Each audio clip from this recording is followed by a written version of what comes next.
Salam, hər vaxtınız xeyirli uğurlu olsun. Bugün sizə dadı turşməzə, amma xatirələri isə şipşirin olan bir reseptlə gəldim. Alça döyməci. Bizdə buna dahor deyilir. Məna olaraq iki daşın arasında əzmək, üyütmək deməkdir. Bir çox yerlərdə eyni formada hazırlansa da, mən buna biraz fərqli qataraq hazırladım.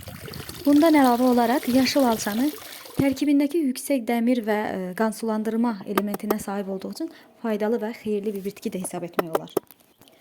Keçək hazırlanmasına. Dərilmiş və yuyulmuş alçaların ilk öncə tumu çıxarılır. Sonra isə üzərinə nanəni xırda-xırda doğrayaraq əlavə edirik.